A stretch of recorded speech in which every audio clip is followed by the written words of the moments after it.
Good afternoon everyone, let's start the class. हम कल देख रहे थे बेटा रिप्रोडक्टिव हेल्थ चैप्टर स्टार्ट किए थे और वहाँ पे कुछ इंट्रोडक्शन देखने के बाद we were looking into the contraceptives method, है ना। कॉन्ट्रासेप्टिव मेथड्स में we have seen different method, उसमें हमने डिस्कस करना चालू किया था नेचुरल मेथड। नेचुरल मेथड में first one you have seen sexual abstinence, ये आप देखे थे, है ना। तो सेक्सुअल अब्सेंटीज को मैं लेके आपको बताया था कि 28 डेज का साइकिल अगर है तो 14th डे में ओवुलेशन हो रहा है ना। तो 14th डे में ओवुलेशन हो रहा है तो sperm can be viable for 3 to 5 days. तो आप 14th डे के 3 दिन तक पिछले छोड़ देना है। उसके बाद एक ओवुलेशन निकल होने के बाद एक कैन बी वायबल फॉर, वो जिंदा रह सकता है करीब 1 दिन के लिए, तो पीछे 1-2 दिन छोड़ देना है। तो ये जो पूरा विंडो हुआ 4 दिन पहले और पीछे 2 दिन, है ना, ये 6-7 दिन का जो विंडो हो रहा है उस पीरियड को बोल रहे हैं हम अनसेफ पीरियड, है ना। उस पीरियड में क्या होना है, सेक्सुअल अब्सेंटीज होना है, ठीक है। सेकंड हम देखे थे कॉइटस विथड्रॉल, बिफोर इजाकुलेशन क्या कर लेना है, रिमूव कर लेना है। बिफोर इजाकुलेशन रिमूव पेनिस, इस मेथड से भी क्या हो जाएगा, कॉइटस विथड्रॉल से नेचुरल मेथड हो गया, है ना। We are not using anything else than our body, है ना। लास्ट क्या था, lactation amenorrhea. Amenorrhea, lactation amenorrhea में क्या बताया आपको मैं कि after babies birth during lactation period चल रहा है ना, बेबी फीड करती है, माँ फीड करती है बेबी को मिल्क, है ना। तो लैक्टेशन पीरियड चल रहा है, इस पीरियड में एक लैक्टेशन कराने वाला हार्मोन आपको मैं बोला था प्रोलैक्टिन, है ना। तो प्रोलैक्टिन का लेवल बढ़ा हुआ है, प्रोलैक्टिन का लेवल क्या हुआ है, बढ़ा हुआ है। ये बढ़ा हुआ प्रोलैक्टिन का लेवल कहाँ जाता है, हाइपोथैलेमस को सिग्नल करेगा, है ना। हाइपोथैलेमस को कैसा सिग्नल देगा, नेगेटिव सिग्नल देगा। हाइपोथैलेमस किसको सिग्नल देता था, एंटीरियर पिट्यूटरी को, है ना। ये अपन एक साइकिल रेगुलेशन देखे थे कि हाइपोथैलेमस एंटीरियर पिट्यूटरी को सिग्नल देता है, कौन से हार्मोन से, GnRH, है ना। इसको लिख चुके हैं, मैं फुल फॉर्म नहीं लिखूंगा यहाँ पे। गोनाडोट्रोपिन रिलीजिंग हार्मोन कौन बना रहा था, हाइपोथैलेमस, किसको सिग्नल कर रहा था, एंटीरियर पिट्यूटरी को। In response to that anterior pituitary 2 hormone बना रहा था, एक LH और दूसरा FSH, सही है। तो LH क्या करा रहा था, ओवुलेशन करवा रहा था, राइट। हम देखें कि 14th डे के पहले LH का सर्ज हुआ था, ओवुलेशन, और FSH क्या करा रहा है, फॉलिकोजेनोसिस करा रहा है, मतलब फॉलिकल बनेगा। तो यहाँ पे क्या हो रहा है कि प्रोलैक्टिन का जो लेवल बढ़ा हुआ है after babies birth during lactation period till 6 month after babies birth, उस समय प्रोलैक्टिन का बढ़ा हुआ लेवल हाइपोथैलेमस को नेगेटिव फीडबैक देता है ना। नेगेटिव फीडबैक दिया मतलब हाइपोथैलेमस GnRH बनाना बंद कर देगा। GnRH बनाना बंद कर दिया तो LH भी नहीं बनेगा, FSH भी नहीं बनेगा। LH नहीं बनेगा तो ओवुलेशन नहीं होगा, FSH नहीं बनेगा तो फॉलिकल्स भी नहीं बनेंगे। तो ओवरऑल क्या होगा, प्रेगनेंसी होने का चांस 0 हो जाएगा, राइट। तो ये नेचुरल मेथड हो गया, लैक्टेशन एमिनोरिया, राइट। इसके बाद हम स्टार्ट कर रहे हैं second topic, barrier method. Second method क्या देख रहे हैं, बैरियर मेथड। बैरियर मतलब ये होता है बैरियर, कुछ रुकावट। तो इसमें क्या है बेटा, बैरियर मेथड में हम 2 चीज देखेंगे, एक कंडोम्स देखेंगे और दूसरा क्या देखेंगे, डायफ्राम, सर्वाइकल कैप और वॉल्ट्स। ये 4 चीज टोटल हमको देखना है।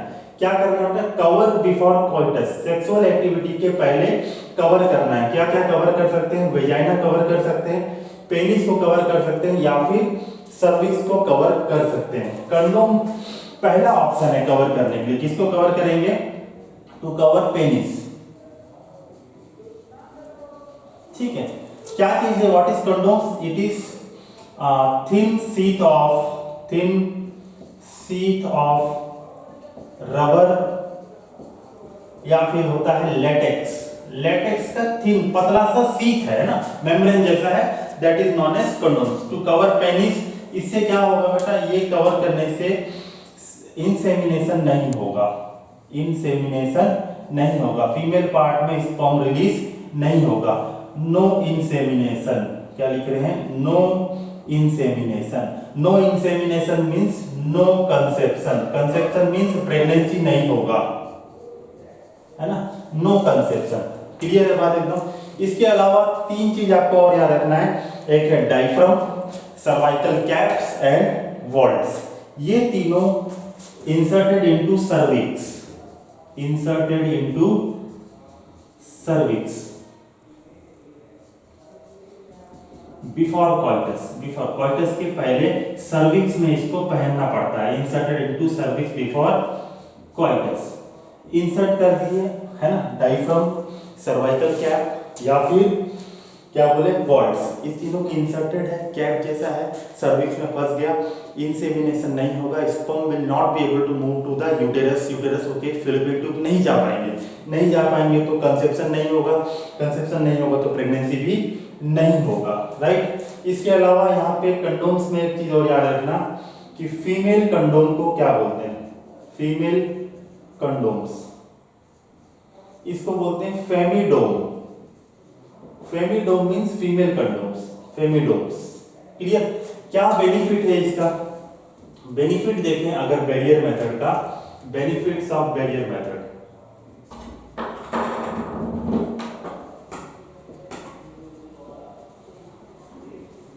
बेनिफिट्स ऑफ बैरियर मेथड, पहला आपको एड्स और सेक्सुअली ट्रांसमिटेड इंफेक्शन या फिर बोल सकते हो एसटीडी, सेक्सुअली ट्रांसमिटेड डिजीज से प्रिवेंट करा के देता है ना, प्रिवेंट होता है इससे। क्लियर। इफेक्टिव है, इफेक्टिव मेथड है ना। तीसरा बेनिफिट यह है कि सेल्फ इंसर्टेड है, किसी का जरूरत नहीं है, खुद ही यूज कर सकते हैं, सेल्फ इंसर्टेड है, इतना बेनिफिट्स है। नेचुरल मेथड को जो अपन देखे थे, यहाँ इसका डिसएडवांटेज है कि 100% इफेक्टिव नहीं है। सपोज ये 6 मंथ का था, 6 मंथ में आप प्लान करते रहे कि 6 मंथ नहीं आएगा, नहीं आएगा, मान लो कि 5th मंथ में स्टार्ट हो गया साइकिल वापस, तो there is a chances of pregnancy, है ना। तो 100% इफेक्टिव नहीं है। क्वाइटस विड्रॉल, मेन इजाकुलेशन से पहले एक हल्का सा फ्लूइड भी इजाकुलेट होता है, that also contains bit of sperm, थोड़ा स्पर्म उसमें भी होता है। अगर वो एक ही स्पर्म चाहिए फर्टिलाइजेशन के लिए, राइट, उसमें से कोई एक भी वहां पहुंच गया राइट टाइम पे और फर्टिलाइजेशन हो गया तो गया काम से ना। तो क्वाइटस विड्रॉल 100% इफेक्टिव नहीं है। दूसरा, आपको सेक्सुअली ट्रांसमिटेड डिजीज, एड्स, ये सब चीज से प्रिवेंशन यहाँ पे नहीं मिलेगा, बट बैरियर मेथड में आपको ये सब पॉइंट मिलेगा कि एड्स, एसटीआई से प्रिवेंशन इफेक्टिव मेथड होगा और सेल्फ इंसर्टेड होगा। तो इतना पॉइंट हमको यहाँ पे बैरियर मेथड में याद रखना है। क्लियर। इसके आगे बढ़ते हैं, तीसरा मेथड देखेंगे आईयूडीज। तीसरा मेथड क्या देखेंगे, आईयूडीज। तो उससे पहले आप क्या करो, एक बार देख लो इसको 2 minute, then I clean the board, will start IUDs.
चलिए आगे बढ़ते हैं।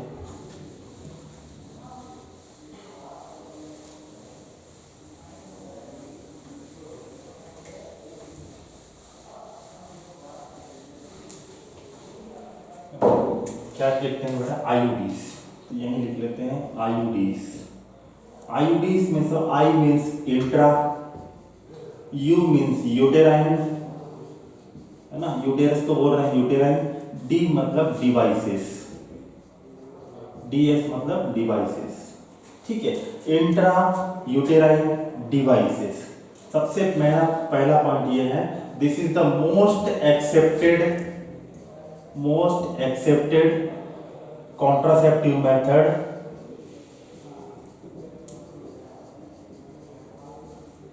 For females in India. India में अगर कोई कॉन्ट्रासेप्टिव मेथड फीमेल्स के लिए सबसे ज्यादा एक्सेप्टेड वाला है तो वो कौन सा है? आईयूडीज, पहला पॉइंट। दूसरा point, inserted by doctors, self inserted नहीं है, आपको क्लिनिक विजिट करना पड़ेगा, डॉक्टर के पास विजिट करना पड़ेगा, बेस्ड ऑन योर नीड, जो टाइप का लगना है वो लगाया जाएगा, वो आईयूडीज आपको लगाया जाएगा। तीसरा पॉइंट, क्यों यूज करते हैं? To maintain gap between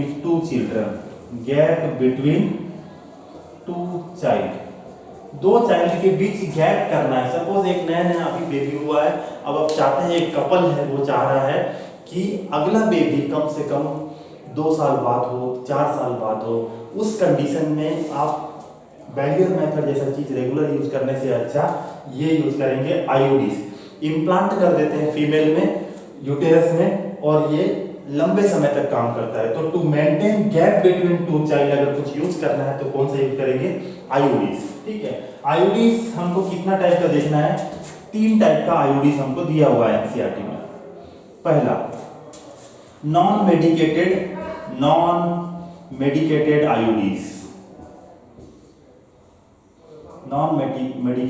IUDs, दूसरा है आपके पास कॉपर बेस्ड आईयूडीज,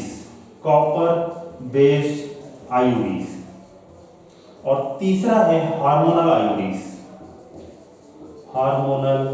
आईयूडीज, ठीक है। तो नॉन मेडिकेटेड आईयूडीज में आप एग्जांपल याद रखोगे, लिपेस लूप या लिप्स लूप बोलते हैं इसको, ये नॉन मेडिकेटेड है, किसी प्रकार का इसमें मेडिसिन साथ में नहीं है। दूसरा कॉपर बेस्ड आईयूडी के लिए एग्जांपल रखोगे Cu7, कॉपर होता है एक आईयूडी पिन जैसा होता है, उसको यूटेरस में इंजेक्ट कर देते हैं। अब उससे क्या हो रहा है? धीरे धीरे कॉपर रिलीज हो रहा है ना। कॉपर क्या काम करेगा, इसका फंक्शनिंग कैसे होगा ये आपको अभी इसके बाद बताएंगे ना। तो कॉपर 7, CuT, कॉपर T और मल्टीलोड 375, ये तीनों क्या है बोलने से कॉपर बेस्ड आईयूडीज है। और लास्ट है आपके पास हार्मोनल आईयूडीज में ये आईयूडीज जो यूटेराइन डिवाइस में जो लगाएंगे तो कंटिन्यू वहां से कुछ हार्मोन्स रिलीज होते रहेंगे। फॉर एग्जांपल यहाँ पे जो मेन हार्मोन होगा वो होगा प्रोजेस्टेरॉन, है ना। कौन सा हार्मोन होगा? प्रोजेस्टेरॉन। तो प्रोजेस्टेरॉन कंटिन्यू रिलीज होते रहेगा। कैसे काम करेगा वो बताता हूँ आपको। हार्मोनल आईयूडीज एग्जांपल पहले लिख लेंगे इसका, LNG20 और प्रोजेस्टा सर्ट, ठीक है। नाम नहीं देखो लिखा हुआ है प्रोजेस्टा, है ना। तो कौन सा होगा? प्रोजेस्टेरॉन हार्मोन होगा, ठीक है। तो 3 आईयूडीज देख रहे हो, non medicated IUDs, Lippes loop, copper based IUD Cu7, copper T और multiload 375, and hormonal IUDs LNG20 and progestasert, ठीक है। कैसे काम करेगा इसका फंक्शनिंग देखते हैं। सबसे पहले देखते हैं कॉपर बेस्ड आईयूडीज मैकेनिज्म कैसे काम कर रहा है। तो ये क्या कर रहा है बेटा? पहला काम तो ये कर रहा है कि ये it increases the sperm phagocytosis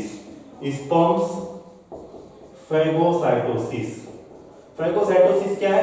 the eating of cell is known as phagocytosis ना। Eating of solid particle cells is known as phagocytosis. तो स्पर्म का फेगोसाइटोसिस कराएगा तो स्पर्म डेथ हो जाएगा, मर जाएगा, है ना। दूसरा चीज ये कर रहा है कि it decreases the motility,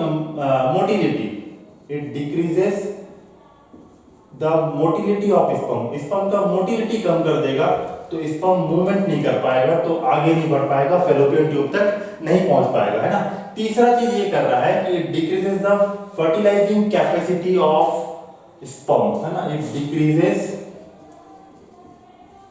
the fertilising capacity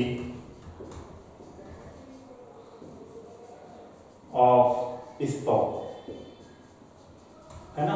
हम पढ़े थे कैपेसिटेशन बोल के ना, इस यूटेरस में जाके 6 से 7 घंटा स्पर्म क्या होता है, एक्टिवेट होता है, जिसमें 2-3 मैकेनिज्म पढ़े थे अपन की, जो ग्लाइकोप्रोटीन है उसको डिस्टेबलाइज करेंगे, है ना। ऐसे करके 2-3 मैकेनिज्म पढ़े थे, तो उसकी कैपेसिटी होता है हाइपर एक्टिव हो जाते हैं मूवमेंट करने के लिए। तो यहाँ पे मोटिलिटी कम कर रहा है और उसका जो फर्टिलाइजिंग एबिलिटी है उसको भी क्या कर रहा है, कम कर रहा है। कौन सा बात कर रहे हैं, कॉपर बेस्ड आईयूडी इस तरीके से काम करेगा। दूसरा हम देख रहे हैं कि हार्मोनल बेस्ड आईयूडी कैसे काम करेगा। हार्मोनल बेस्ड आईयूडीज, हार्मोन कौन सा होगा, प्रोजेस्टेरॉन होगा। हार्मोन कौन सा होगा, प्रोजेस्टेरॉन होगा। तो प्रोजेस्टेरॉन क्या करता है बेटा, ये प्रोजेस्टेरॉन समझो कि आपका यूटेरस, ये मान लें ऐसे,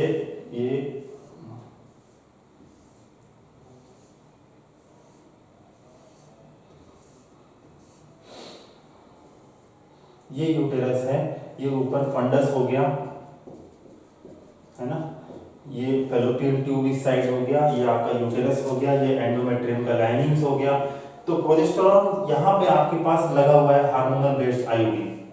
ये है मान लो एग्जांपल प्रोजेस्टासर्ट, है ना, कौन सा लिख रहे हैं, प्रोजेस्टासर्ट। इससे कंटिन्यूस क्या रिलीज हो रहा है बेटा, प्रोजेस्टेरॉन रिलीज हो रहा है। इससे कंटिन्यूस क्या रिलीज हो रहा है, प्रोजेस्टेरॉन रिलीज हो रहा है। ये प्रोजेस्टेरॉन क्या करता है, ये प्रोजेस्टेरॉन जाके हाइपोथैलेमस को इनहिबिट करता है, हाइपोथैलेमस को नेगेटिव सिग्नल देता है। कैसा सिग्नल देगा, नेगेटिव सिग्नल देगा। तो हाइपोथैलेमस नेगेटिव सिग्नल देगा, तो ये क्या बना रहा था, सेम कहानी जो पहले देखे थे वही वाला, जीएनआरएच बना रहा था। तो जीएनआरएच बनना बंद हो जाएगा। जीएनआरएच किसको सिग्नल कर रहा था, पिट्यूटरी ग्लैंड को सिग्नल कर रहा था, है ना, पिट्यूटरी ग्लैंड को सिग्नल कर। पिट्यूटरी ग्लैंड क्या बना रहा था, एलएच बना रहा था और एफएसएच बना रहा था। एलएच क्या कर रहा था, ओवुलेशन कर रहा था। एफएसएच क्या कर रहा था, फॉलिकोजेनेसिस कर रहा था, है ना। एफएसएच से एस्ट्रोजन भी बन रहा था। एस्ट्रोजन क्या कर रहा था, एंडोमेट्रियम के थिकनिंग प्रोवाइड कर रहा था। तो इतना काम बंद हो जाएगा बेटा। प्रोजेस्टेरॉन नेगेटिव फीडबैक दे रहा है किसको, हाइपोथैलेमस को। हाइपोथैलेमस जीएनआरएच बनाना बंद कर देगा। बंद कर दिया तो पिट्यूटरी ग्लैंड एलएच और एफएसएच बनाना बंद कर देगा। एलएच बनाना बंद हो गया तो ओवुलेशन नहीं होगा, है ना। तो इसका मैकेनिज्म में हम ये लिखेंगे, पहला point, prevent ovulation, prevent ovulation. दूसरा, एंडोमेट्रियम का थिकनिंग भी ठीक से नहीं बनेगा। एंडोमेट्रियम का थिकनिंग भी क्या होगा, ठीक से नहीं बनेगा, तो इम्प्लांटेशन नहीं होगा, है ना। इम्प्लांटेशन होने के लिए एंडोमेट्रियम का प्रॉपर थिकनेस होना जरूरी है ना। अपन जो अपन मेंस्ट्रुएशन साइकिल देखे थे, पहले 5 दिन मेंस्ट्रुएशन ब्लीडिंग हुआ तो एंडोमेट्रियम ब्रेकडाउन हुआ, उसके बाद वापस प्रोलिफरेटिव फेज आया था। तो ये प्रोलिफरेटिव फेज नहीं चलेगा, वहां पे एस्ट्रोजन काम करता है। लेकिन अभी क्या हो रहा है, कंटिन्यू प्रोजेस्टेरॉन रिलीज हो रहा है, तो मैकेनिज्म डिस्टर्ब हो जाएगा। तो इम्प्लांटेशन प्रिवेंट करेगा, to prevent implantation, to prevent implantation. तीसरा काम ये कर रहा है कि सर्विक्स में जो ये म्यूकस होता है, यहाँ पे ये जो सर्वाइकल म्यूकस होता है, इसको बोल रहे हैं सर्वाइकल म्यूकस। सर्विक्स में जो म्यूकस होगा उसको क्या बोलेंगे, सर्वाइकल म्यूकस। इस म्यूकस को क्या कर देगा, ये ड्राई कर देगा। Cervical mucus, cervical mucus will get thick and dry, thick and dry। ठीक है, आपको क्या लगता है, ये स्पर्म यहाँ वजाइना से इंसेमिनेशन हुआ, ये स्पर्म को मूवमेंट करके आगे जाना है, तो स्पर्म को मूवमेंट करने के लिए एक प्रॉपर फ्लूइड मीडियम चाहिए, लिक्विड होना चाहिए। तो ओवुलेशन के आसपास में जो सिक्रीशन होता है यूटेरस से, वो बहुत वाटरी होता है। वाटरी इसलिए होता है कि आपका स्पर्म उसमें मूवमेंट कर सके। यहाँ पे प्रोजेस्टेरॉन क्या कर रहा है, इसका उल्टा काम कर दे रहा है। जो सर्वाइकल म्यूकस है उसको मोटा बना दे रहा है और ड्राई बना दे रहा है, तो स्पर्म वहीं फंस जाएंगे, वो आगे जा ही नहीं पाएंगे, है ना। तो इस प्रकार से आपका हार्मोनल आयोडीज काम करता है। पहला काम तो ये किया, ओवुलेशन को प्रिवेंट किया। कैसे किया सर, कैसे किया बोलने से, जो ये प्रोजेस्टेरॉन रिलीज हो रहा था हाइपोथैलेमस को नेगेटिव फीडबैक दे रहा था।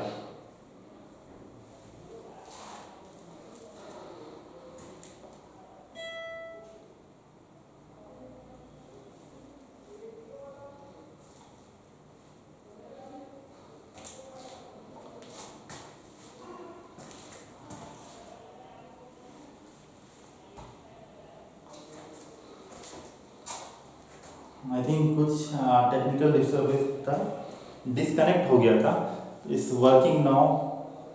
एक बार कोई एनीबॉडी वन कैन कंफर्म, कोई भी कंफर्म कर दो बेटा कि दिख रहा है स्क्रीन, वॉइस, आवाज आ रहा है आपको। कोई भी स्कूल से कंफर्म कर दो एक बार कि वॉइस आ रहा है और स्क्रीन दिख रहा है, क्योंकि बीच में डिस्कनेक्ट हो गया था। जेएनयू बारसूर, आस्था विद्या मंदिर, somebody please confirm.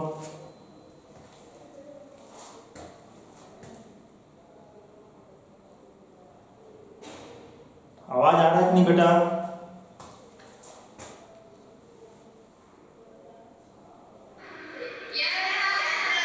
Okay, thank you Ksp जमाना, थैंक यू। चलो, तो ये हम क्लियर किया बेटा कि हार्मोनल बेस्ड आईयूडी कैसे काम कर रहा है। ओवुलेशन को रोक रहा है, ओवुलेशन नहीं होगा तो एग रिलीज नहीं होगा, एग रिलीज नहीं होगा तो कोई चांस ही नहीं है फर्टिलाइजेशन का, राइट। दूसरा काम यह है कि अगर गलती से ओवुलेशन हो गया है ना, और स्पर्म भी पहुंच गया तो फर्टिलाइजेशन हो गया तो इम्प्लांटेशन नहीं होगा। इम्प्लांटेशन क्यों नहीं होगा? क्योंकि एंडोमेट्रियम ठीक से बना नहीं है। क्यों नहीं बना है? क्योंकि प्रोजेस्टेरोन ने बनाने नहीं दिया उसको, ठीक है।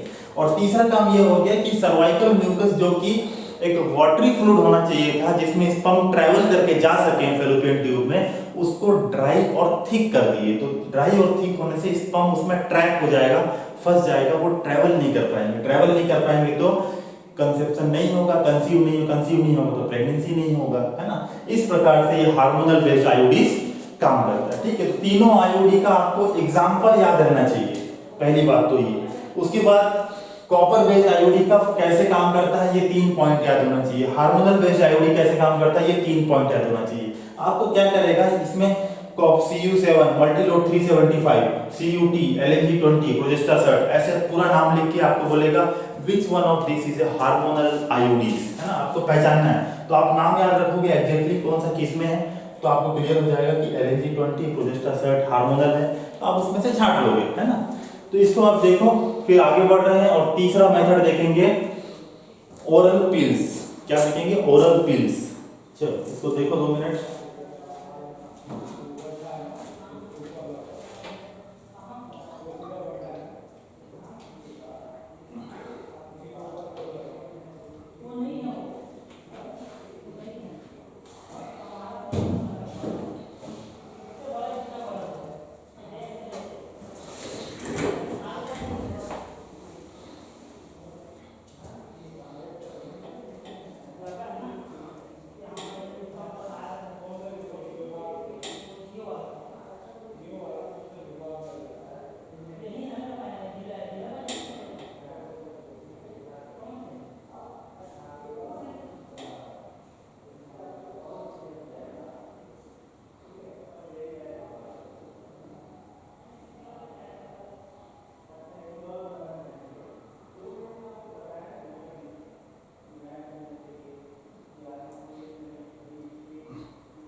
चलो आगे बढ़ते हैं, है ना। इतना रब करता हूँ पहले।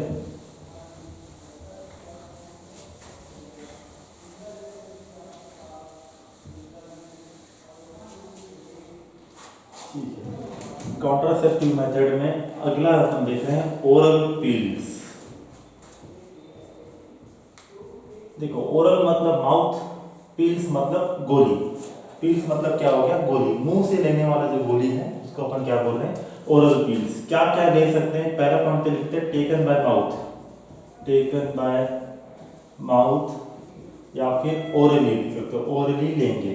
ठीक है, किसका किसका हो सकता है, दो हार्मोन लेते हैं इसमें, क्या लेते हैं, तो एस्ट्रोजन लेते हैं, ठीक है, और दूसरा क्या लेते हैं, प्रोजेस्टेरॉन। दूसरा क्या लेते हैं, प्रोजेस्टेरॉन। दोनों को सिंगल सिंगल भी ले सकते हैं, है ना, दोनों को single single, both can be taken individually, both can be taken individually.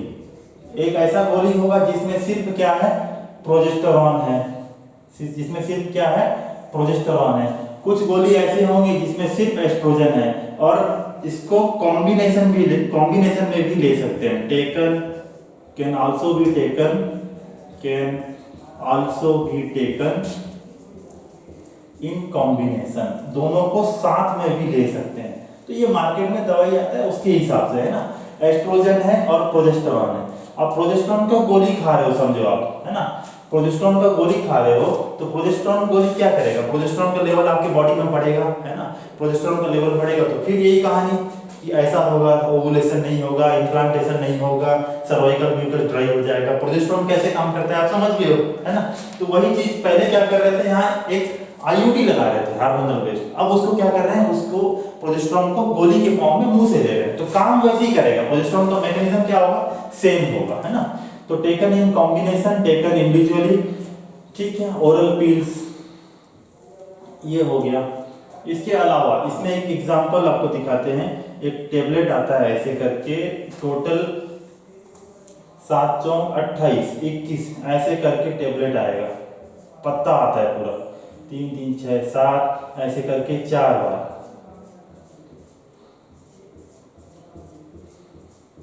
ठीक है, इसमें से आपको क्या करना है, 5वां दिन से, डेट पीरियड के 5वें दिन से, मतलब मेंस्ट्रुएशन ब्लीडिंग खत्म हो गया, मेंस्ट्रुएशन ब्लीडिंग हो रहा है तब तो प्रेगनेंसी का कोई चांस ही नहीं है ना, तो उस पीरियड को छोड़ के, ब्लीडिंग खत्म हुआ, 5वां दिन से आपको पहला गोली खाना है, ये पहला गोली, ठीक है।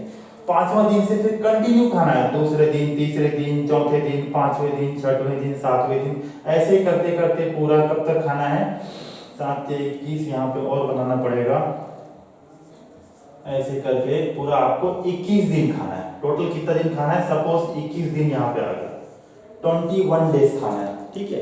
तो 5वां दिन से आप स्टार्ट किए थे, मतलब लगभग समझो 25वां दिन तक आप गोली खाओगे, तो 21 दिन का गोली हो जाएगा, है ना। तो इस समय क्या हो गया, प्रोजेस्टेरॉन कंटिन्यू आप बॉडी में दिए जा रहे हो, तो प्रोजेस्टेरॉन क्या करेगा, गोनाडोट्रोपिन रिलीजिंग हार्मोन जो कि हाइपोथैलेमस से बनता है उसको रोकेगा तो ओवुलेशन नहीं होगा, इम्प्लांटेशन नहीं होगा, और सर्वाइकल म्यूकस ड्राई हो जाएगा, राइट। तो 21 दिन तक खाए। पहला क्वेश्चन आपको कब से खाना है, 5वां दिन तक। कितना दिन खाना है, 21 दिन तक खाना है, ठीक है, क्लियर। इसके बाद क्या होगा, जैसे ही आप 21 दिन तक गोली खा के छोड़े, खत्म किए, उसके बाद क्या होगा, आपके 2 से 3 दिन में पीरियड्स आएंगे, ब्लीडिंग होगा। तो ब्लीडिंग जब होगा तो ब्लीडिंग में आपको ज्यादा ब्लीडिंग होने से, कहीं ब्लड लॉस होने से एनीमिया ना हो जाए, क्या ना हो जाए, एनीमिया ना हो जाए, उससे प्रिवेंट करने के लिए आपको कुछ ब्राउन कलर का, लास्ट में आपको कुछ गोली रहेगा, 6-7 गोली रहेगा, इसका ब्राउन कलर का, जिसको बोलते हैं आयरन टेबलेट, Fe मतलब आयरन, है ना, आयरन टेबलेट आपको लेना है जब मेंस्ट्रुएशन फ्लो होगा, ब्लीडिंग होगा, क्लियर है ना। 5वां दिन से स्टार्ट करोगे, 21 दिन खाओगे, इसका मतलब लगभग 25-26 दिन तक जाएगा। उसके बाद 1-2 दिन के अंदर ब्लीडिंग आएगा, आपको 25-21 दिन गोली खाने के बाद आयरन टेबलेट्स खाना है टू प्रिवेंट एनीमिया, ठीक है, इतना बात क्लियर है। अच्छा, और एक चीज समझो, यहाँ पे मैं एक चीज बता रहा हूँ आपको, एस्ट्रोजन और प्रोजेस्टेरॉन ये 2 फीमेल हार्मोन है। हार्मोन आप पढ़े होंगे कि 2 टाइप का, पढ़े तो पता नहीं पढ़े हो नहीं पढ़े हो, 11वीं में ही लास्ट चैप्टर में है कि हार्मोन कैसे काम करता है, तो वहां पे मैकेनिज्म बताया है। तो हार्मोन कैसे काम करता है, हार्मोन एक होता है वाटर सॉल्यूबल और एक होता है लिपिड वाले फैट सॉल्यूबल। तो फैट सॉल्यूबल विटामिन, जो विटामिन बोलता हूँ क्या है, हार्मोन्स जो हैं वो सेल सेल के मेम्ब्रेन को क्रॉस करके डायरेक्ट न्यूक्लियस में चले जाते हैं और वहां जाके अपने रिसेप्टर से बाइंड करके जो भी काम करवाना है वो करवाते हैं। ठीक है, क्लियर है। ऐसे हार्मोन को आप बोलते हो स्टेरॉइड हार्मोन। कैसा बोलते हैं? स्टेरॉइड हार्मोन, जो कि लिपिड सॉल्युबल है, फैट सॉल्युबल है, उस हार्मोन को क्या बोल रहे हो? Steroid hormone. तो एस्ट्रोजन और प्रोजेस्टेरोन दोनों के दोनों स्टेरॉइड हार्मोन है। कैसे हार्मोन है? स्टेरॉइड हार्मोन है।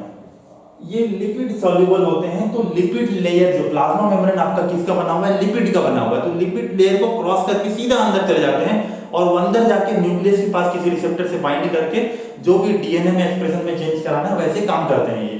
ठीक है। एक और हार्मोन होता है जो कि नॉन स्टेरॉइडल है, मतलब स्टेरॉइड नहीं है ना, वाटर सॉल्युबल है, तो वो लिपिड लेयर को क्रॉस नहीं कर पाएगा, तो उसका लिए रिसेप्टर सेल मेम्ब्रेन के ऊपर रहता है। ठीक है, वो दूसरे टाइप का हार्मोन है।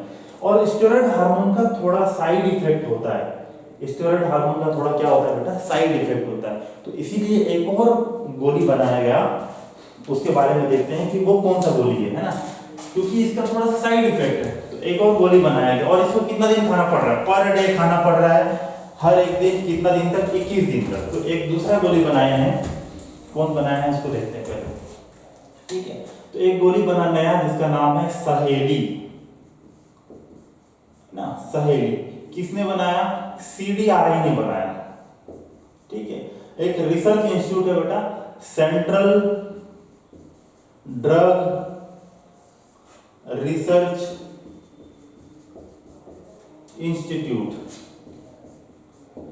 कहाँ है ये बेटा? लखनऊ में है, नवाबों के शहर लखनऊ में है, यूपी में है ना, लखनऊ में। CDRI वालों ने एक दवाई बनाया जिसका नाम क्या है? सहेली नाम दिया उन्होंने। सहेली क्या है? सहेली एक नॉन स्टेरॉइडल ड्रग है, नॉन स्टेरॉइडल ड्रग है, कॉन्ट्रासेप्टिव के रूप में यूज करते हैं। ये once in a week pill है, once in a week pill है, मतलब सप्ताह में एक गोली खाना है इसको। इसको कितना खाना पड़ रहा था? हर एक दिन खाना पड़ रहा था। इसको सप्ताह में सिर्फ एक गोली खाना है, ऊपर से नॉन स्टेरॉइडल है, तो फायदे की बात है पूरा, है ना। सप्ताह में एक खाना पड़ रहा है, नॉन स्टेरॉइडल है। साइड इफेक्ट क्या होगा? कम होगा, less side effect, less side effect. ठीक है, क्लियर है बात इतना, है ना। तो CDRI ने क्या बनाया? सहेली बनाया। ये जो नॉन स्टेरॉइडल ड्रग है, once in a week pill है, लेस साइड इफेक्ट है, उस ड्रग का नाम उन्होंने क्या दिया? सहेली, क्योंकि ये फीमेल को हेल्प कर रही है उनके फ्रेंड की तरह, उनको नाम क्या दे दिया? सहेली। सहेली में क्या है? जैसे आप खाते हो डोलो, डोलो बोल के एक गोली आता है, उसमें क्या है बेटा? डोलो 650 mg, मतलब उसके अंदर पैरासीटामोल है 50 mg। तो डोलो एक नाम देती है उस दवाई को, है ना, लेकिन अंदर क्या है? Chemical paracetamol. वैसे ही सहेली, ये तो नाम है, इसके अंदर केमिकल क्या है? तो केमिकल है सेंट क्रोमेन। सेंट क्रोमेन क्या है? ये केमिकल नेम है इसका, केमिकल नेम। ठीक है, क्या करता है बेटा? ये एस्ट्रोजन के रिसेप्टर को ब्लॉक करता है, एस्ट्रोजन के रिसेप्टर को क्या करेगा? ब्लॉक करेगा। ब्लॉक करने से क्या होता है? एंडोमेट्रियम फॉर्मेशन नहीं होता है, endometrium formation do not occur, नहीं हो पाता है। और एंडोमेट्रियम नहीं बनेगा बेटा तो फर्टिलाइजेशन हो भी गया तो इम्प्लांटेशन कहाँ होगा? इम्प्लांटेशन नहीं होगा, इम्प्लांटेशन नहीं होगा तो प्रेगनेंसी नहीं होगा। इस प्रकार से CDRI का ये जो ड्रग है सहेली, ये काम करता है। क्लियर है ना। एस्ट्रोजन का रिसेप्टर क्या होता है, इसको आप सुन लो ऐसे एक बार। यूटेरस में आप देखें कि एंडोमेट्रियम का लाइनिंग है, एंडोमेट्रियम के लाइनिंग के ऊपर एस्ट्रोजन हार्मोन बन रहा है, फॉलिकल से बन रहा है ना, फॉलिकल से एस्ट्रोजन हार्मोन बना, यूटेरस में आया, यूटेरस के जो एंडोमेट्रियम का लाइनिंग है उसके ऊपर उसके लिए रिसेप्टर है जिसमें एस्ट्रोजन आके ऐसे बाइंड करेगा, बाइंड करेगा तो प्रोलिफरेशन करवाएगा, प्रोलिफरेशन कराएगा तो एंडोमेट्रियम थिक होगा, मोटा होगा, और उस थिक एंडोमेट्रियम पे आगे जाके 14th डे में फर्टिलाइजेशन होने के बाद 6 से 7 दिन बाद इम्प्लांटेशन होगा। तो यही जो एस्ट्रोजन का रिसेप्टर जिस पे आके एस्ट्रोजन बाइंड हुआ, इसको रिसेप्टर को ब्लॉक कर दिया, तो अब ये आके बाइंड नहीं हो पा रहा है, बाइंड नहीं हो पा रहा है तो सिग्नल नहीं दे पा रहा है, सिग्नल नहीं दे पा रहा है तो प्रोलिफरेशन नहीं होगा, नहीं होगा तो एंडोमेट्रियम नहीं बनेगा, एंडोमेट्रियम नहीं बनेगा तो इम्प्लांटेशन नहीं हो पाएगा, है ना। किसके लिए बात कर रहे हैं, सहेली के लिए बात कर रहे हैं, ठीक है। तो ये भी इसमें आ गया बेटा, ओरल पिल्स में आ गया, क्लियर है एकदम, है ना। इसके अलावा यहाँ पे एक बात और सुन लो, एस्ट्रोजन और प्रोजेस्टेरोन ये हम ले रहे थे टेकन बाय माउथ ओरली, तो इसको बोले oral pills. This can also be taken in the form of injection, injectable, उसको बोलते हैं इंजेक्टेबल मेथड। इंजेक्शन के फॉर्म में भी आप इसको ले सकते हो, किसको, एस्ट्रोजन को और प्रोजेस्टेरोन को। ये आपका ओरल पिल्स एंड इंजेक्टेबल दो पार्ट कंप्लीट हो गया। इसको पूरा आप देखो एक बार, फिर 2 मिनट लेके आगे बढ़ रहे हैं।